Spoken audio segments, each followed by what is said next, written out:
We are still in the book of James, and we have talked about the fact that James is writing to the Jewish Christians that are scattered all over the kingdom, all over the world, basically, at that point. And he's giving them some really practical, sound advice, right?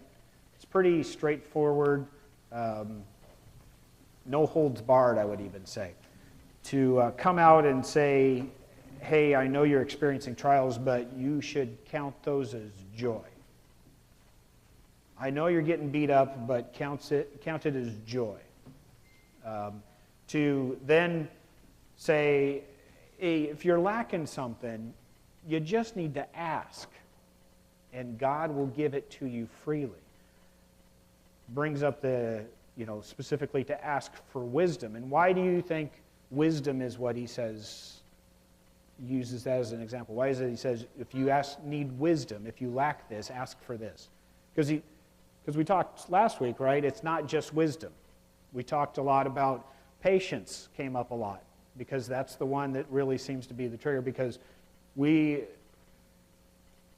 have that stigma in our mind. We know that if we ask for patience, God will give freely, which means that we will be put into opportunities to practice that patience on a regular basis. And sometimes that scares people, and so they don't pray for that specific thing. Why do you think James used wisdom specifically? Nobody has an idea? What is wisdom? Well, that's the beginning of all wisdom, but that's not the entirety of all wisdom. That's the foundation which wisdom is built upon. All right, so apparently we have our first question that you need to be able to answer. What is wisdom? Because it is, like I said, has the beginning of, it begins with the fear of our Lord. But you need to be able to define what wisdom is. So that's one of the things that you can discuss in your cell group. There is a specific reason that James uses wisdom for that. So keep that in mind, think about those things, and let's jump ahead to verse 12. And I'm going to read verses 12 through 18 today. God blesses those who patiently endure testing and temptation. Afterwards, they will receive the crown of life that God has promised to those who love him. And remember, when you are being tempted, do not say, God is tempting me. God is never tempted to do wrong, and he never tempts anyone else. Temptation comes from our own desires, which entice us and drag us away. These desires give birth to sinful action, and when sin is allowed to grow, it gives birth to death. So don't be misled, my dear brothers and sisters. Whatever is good and perfect comes down to us from God our Father, who created all the lights in the heavens. He never changes or casts a shifting shadow. He chose to give birth to us by giving us his true word. And we, out of all creation, became his prized possession. So we move on to talk about temptation. There are those, when they heard temptation, they say it's not difficult to resist temptation. I just give in to it. Right? We can look at numerous examples in just television that we watch on a regular basis. People giving in to temptation.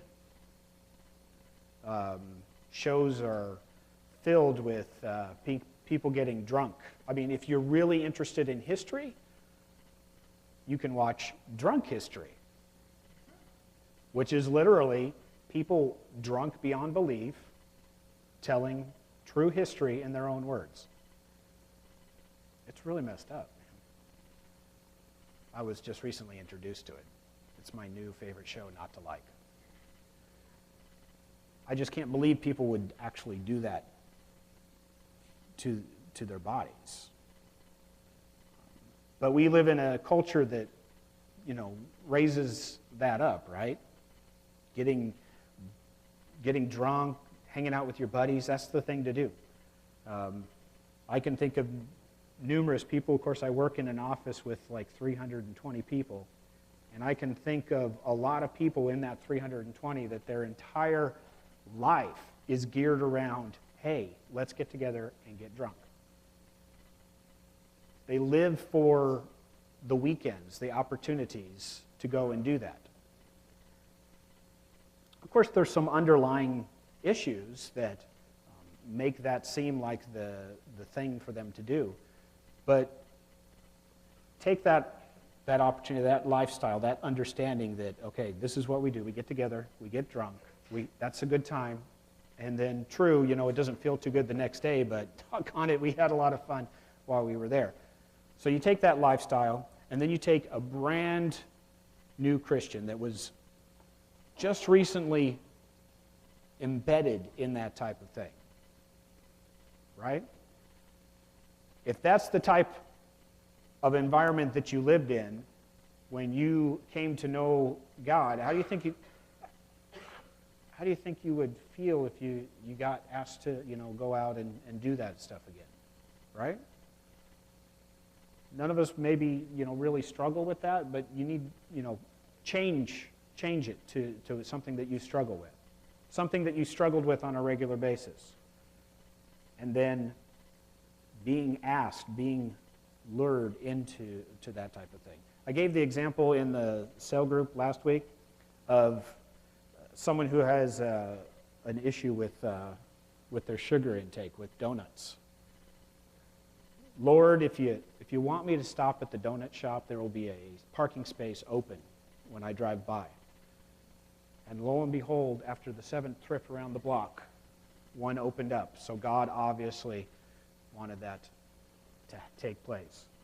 There's a definite source for temptation. There's a definite place where temptation comes from. And James says that it comes from where? It's your own desire. It comes from inside.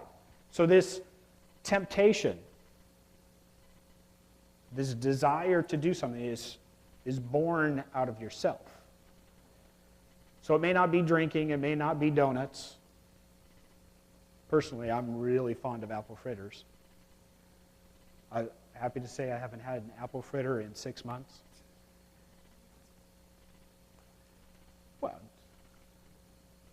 no, it's so prevalent that, if I help somebody, there's a couple of people, if I help them out with their computer issues at work, I can expect an apple fritter from them the next day.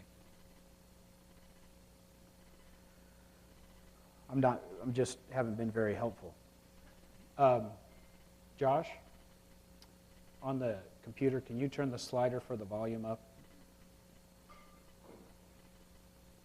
Make it a little bit easier for those listening from afar. So we all, believe it or not, we all have something. There is that one thing that just gets us. That desire is there. I know, besides apple fritters, I know that if I sit down at a computer doing anything, but particularly if I want to play a nice game like, I don't know, Arkham City or Arkham Asylum, I have the whole thing, I got a nice deal on that. I could sit there and I could play it for hours and just get lost in it. And there are some small opportunities that I have to do that, and it's tempting to just continue to do that. I don't know, I'm sure I've discussed this before, but when I was growing up, every opportunity I had to be on the computer, to be even online, when I got into like high school and college, which I went to school for electronic engineering, which means we were on the computer a lot, I would stay up till like 6 in the morning gaming online before, some of it was before traditional, what you would call gaming online these days, obviously. We actually had to call up somebody's modem and if you got their mom, they'd be all upset because these screeches would be going off in their ear. But if you got the modem, then you could visit what was on their computer, and on their computer would be some type of game that everybody would call into, and we'd play. So I was doing, multiplayer online games before those were a thing. But I would just get lost in it. I have this ability to just focus on what's going on, not pay attention. I'd start to feel a little ill.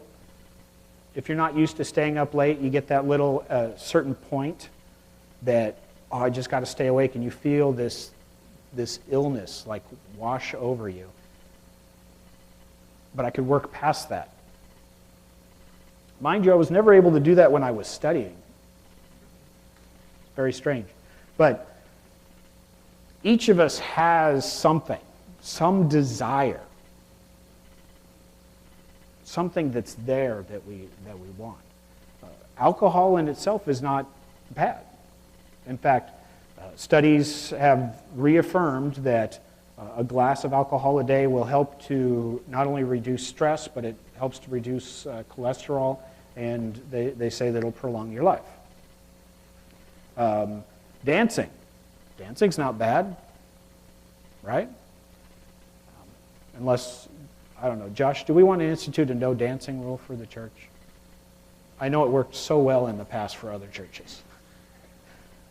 Dancing in itself is not bad, but when all you can think about is, I've got to go out and I've got to go dancing.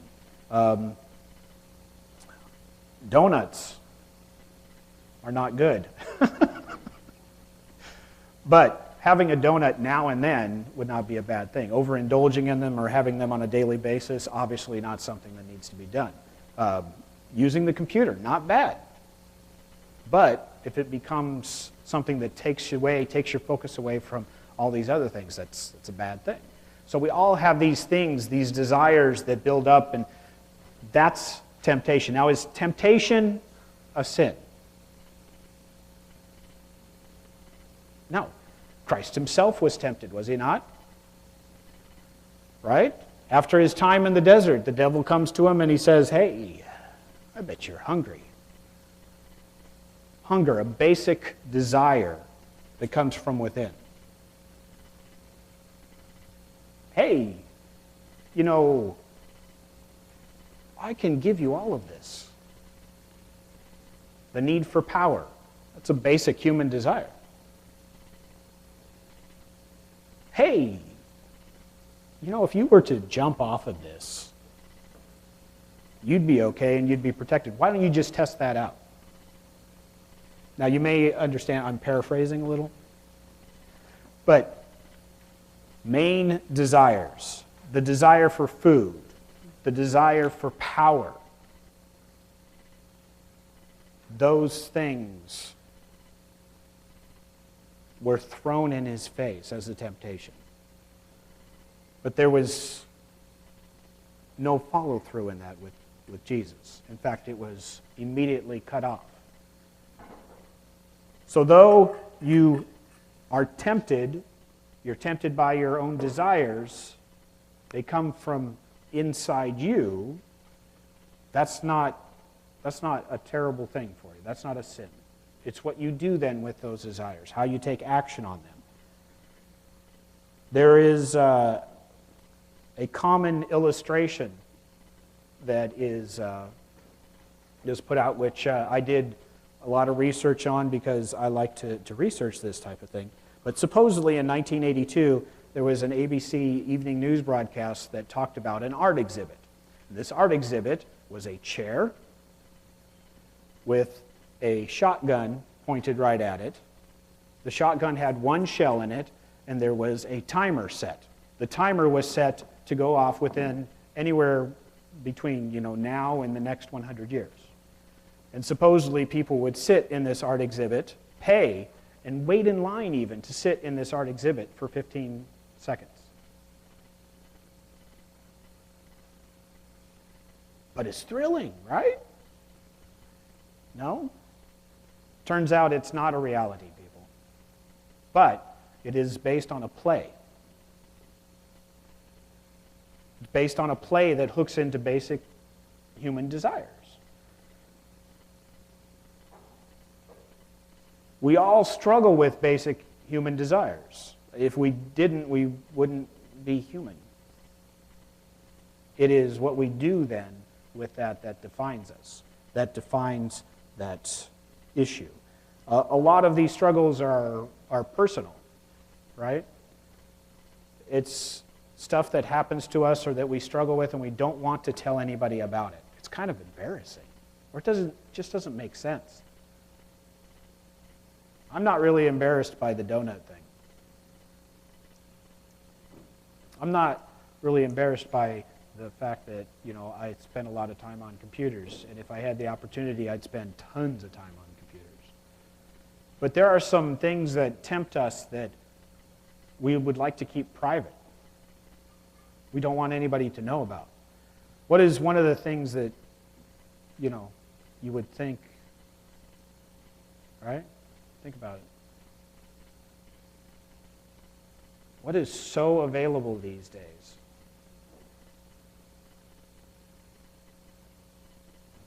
You probably wouldn't want people to know about it if there was an issue for you. Pornography. You go to Google and you type in "you," and you've got a couple of different options. YouTube is usually the first one because they own it, but right underneath that, you're likely to see YouPorn, which is the porn version of YouTube. If you type in XXX, maybe you're looking for the movie by Vin Diesel.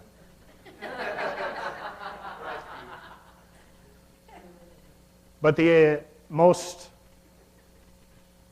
likely subject that will come up is not going to be that movie. With the touch of a button, we have the opportunity to have just about anything we want in our face. And when you're dealing with things like pornography, which of course can lead to all sorts of different sexual desires, it can lead to even masturbation, those types of things. If you're tempted by those things, isn't that, it's kind of embarrassing. Do you want to stand in front of a bunch of people, or even, talk to your buddy and say, "Man, I got an issue with masturbation"? That'd be a difficult conversation to have, because that's it's a private thing. So temptation often leads to those private desires to come out. And it leads to a lack of vulnerability. One of the things that we talk about a lot in this church is being vulnerable with each other. Talking about those things that we're tempted by. Talking about those struggles that we're going through. Temptations, especially in a personal nature, since they come from your own desires, cut off that type of relationship. They even cut off that type of relationship with God. And temptation, of course, when you act upon it, leads to sin.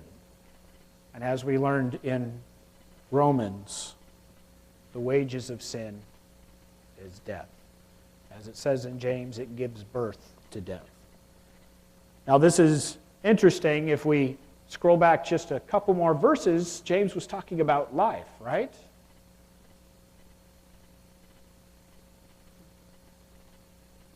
The testing of your faith produces perseverance. Let perseverance have its work. You may become perfect and complete, not lacking in anything. Perfect and complete. So there's a deception, and sometimes it goes on in your mind, right? You cloud yourself. With the alcoholic, the most common thing is, well, if I just have one drink and nothing happens, then obviously I'm okay. And that's often how they fall off the wagon, how it starts. None of you, well, maybe two of you, maybe three, I don't know, have ever heard of Paul Harvey. Paul Harvey, man, he was great. Paul Harvey was a great news broadcaster, and he would do these things called the rest of the story. And he would tell this long tale that would suddenly take, after you thought would be the end, this weird turn. And then at the end of that, when you understood the fullness and the greatness of the story that he would tell, you would say, and that's the rest of the story. Well, I bring up Paul Harvey because not only do I love the rest of the story, but he brings up a story that actually leads itself quite honestly greatly to this. Are any of you Eskimos? Josh, maybe. Who knows? Got to go back far enough. So, Eskimos hunt wolves. Makes sense, right? They either trap wolves to train and tame so that they can utilize them for comfort, but also, wolves have some decent meat. The way that they trap these wolves, the way that they hunt them, is they take their knife. Now, these are double-edged knives, and they coat it in blood. And of course, it freezes. Then they coat it again in blood, and it freezes. And they do this until the blade is completely obscured by blood. Then they take that knife and they plant it in the ground, blade up. Now, a wolf has great sense of smell and can smell this blood. So a wolf comes up, sees the blood, and starts licking the blood. And licking the blood. And eventually, that blade becomes exposed. But the wolf is so enticed by the fact that it's got this food source here, it can't tell that it's no longer just licking the blood on the blade, it is now licking its own blood as its tongue is sliced. I'm sorry. But that's what temptation is like. It looks innocuous. Just one drink won't hurt. Unless you've got a problem with that. Right? I'll just put myself in this situation with no backup. I'll be fine. Right? I'll just go headlong into this situation. Sure, we used to drink all the time, but I'm fine. Just one drink won't hurt. And then one drink turns into 2, 3, 4. Temptation looks harmless, right? It's our desire. It's what we want. And the world will tell you, you want it for a reason. God obviously made you that way. Until you don't notice that you're no longer safe. That thing that's taking a hold of you has taken over your life.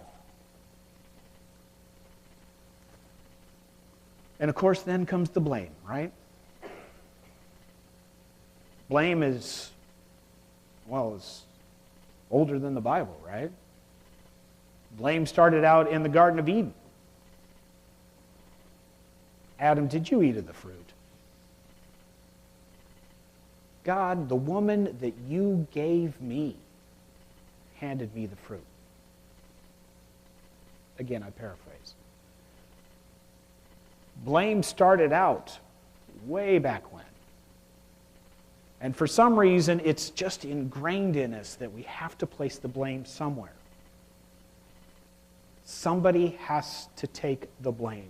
It is important for some reason. And it is so much easier to cast the blame for that temptation onto somebody else. Instead to say, this is me. To take responsibility. Because there's shame that comes with that. Adam was hiding from his normal walk with God because he was ashamed.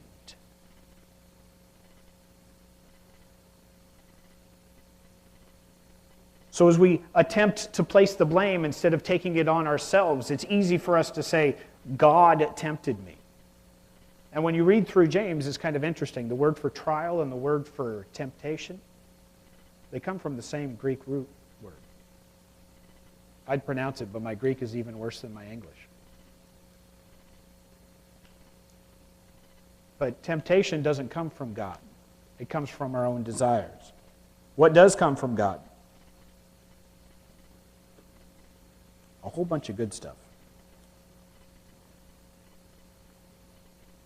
God, our Father, created all the lights in the heavens. He never changes or casts a shifting shadow. When I read that, I think of, what was that show?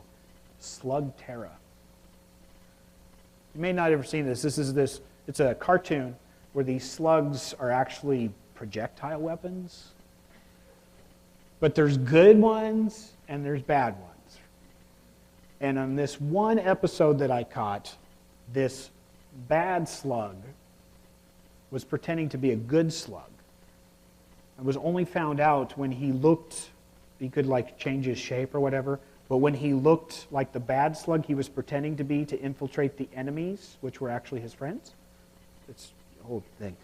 But he looked on the camera like his true form instead of looking like the good slug he should have. And that's what finally clicked with somebody. So you see this thing in front of you that looks great, but then you look to the shadow. Alfred Hitchcock was famous for this type of thing. What looks great, and then you look to the shadow, and there's just something a little bit off with the shadow. That's what I think about. Casting a shifting shadow. I can't say it never, but that's what it brings to mind. He gave birth to us by giving us his true word, and we out of all creation became his prized possession. So think about this. Though we may be tempted, though we may have these desires, God already has our back in this. We are his prized possessions out of all creation. So here's my questions for you. Obviously, you got to answer that wisdom question, because everybody was stumped other than to say that the beginning of all wisdom comes from the knowledge of God. So what is wisdom? Second of all, this is your opportunity to be vulnerable. What desires do you struggle with? That's a hard one. What desires do you struggle with? The reason that I ask you to ask that question and to be vulnerable in that way is the only way to overcome those desires. The only way to be able to stand there like Christ himself and say, no, is to have an understanding of that support system that's around you. To have an understanding of what God's word says. So the only way to truly be able to just say no to that temptation is to be vulnerable to your support system and those around you. So if you're struggling with something, we're not here to use that stuff against you. We're not here to try to blackmail you with it. I mean, we don't even record the cell groups, people, okay? I turn the camera off. It's good. But take that opportunity to inform your brothers and sisters what you struggle with.